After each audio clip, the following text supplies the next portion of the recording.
Imagine yourself standing in the midst of a packed stadium, the air thick with anticipation, the smell of freshly cut grass wafting through the stands. The sound of murmuring crowds, the creaking of the old wooden seats, it's a symphony that signals the start of something magnificent. But, have you ever stopped to think, what makes a team truly great? Is it the skills of the players, the strategy of the game, or something more intangible, like the leadership of the manager?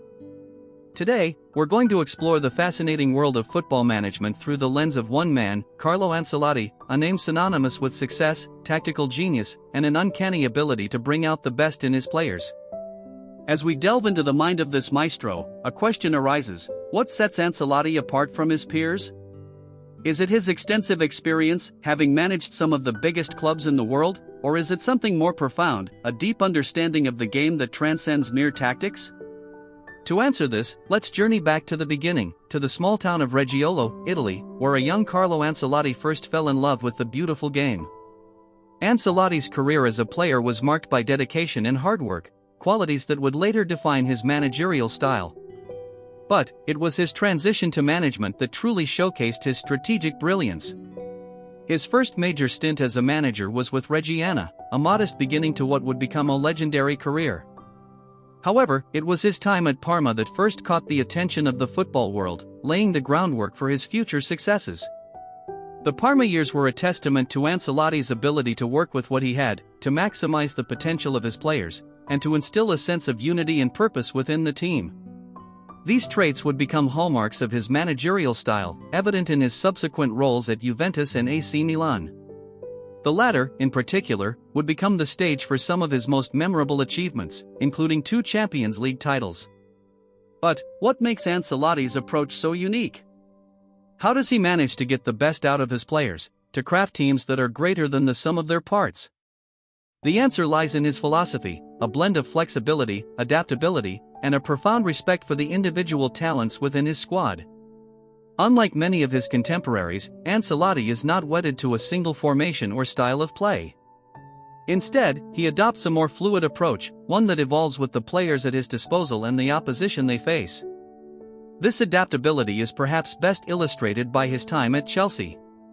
Inheriting a squad that was on the brink of collapse, Ancelotti managed to transform the team's fortunes, leading them to a historic double in his first season.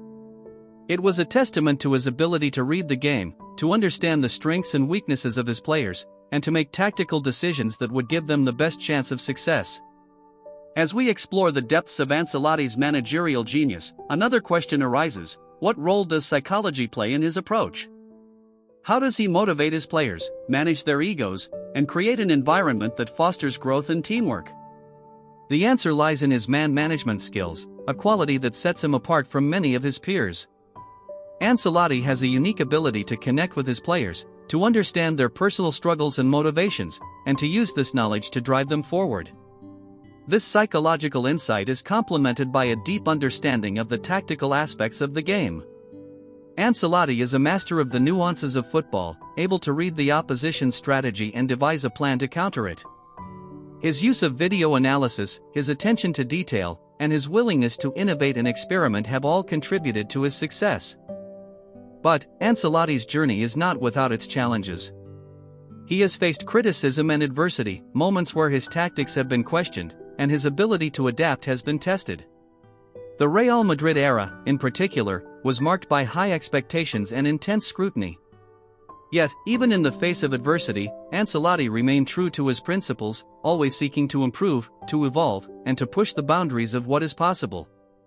As we near the climax of our journey into the mind of Carlo Ancelotti, we are left with a profound realization.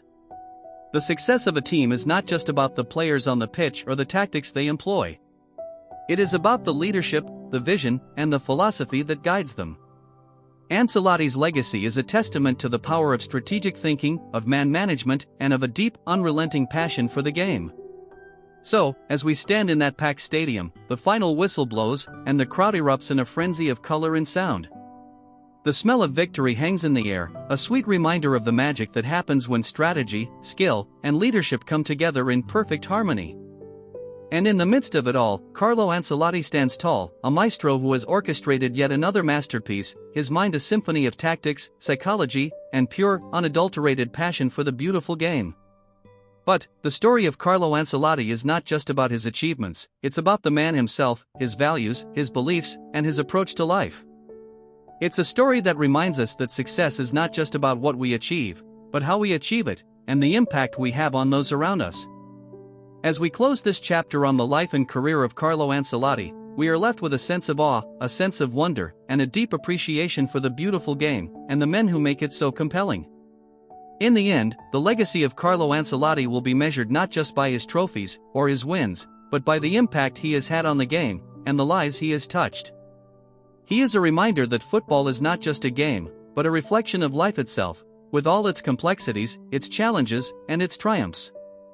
And as we look to the future, we are left with a final question: what will be the next chapter in the story of Carlo Ancelotti, a man who has given so much to the game, and yet, still has so much to give?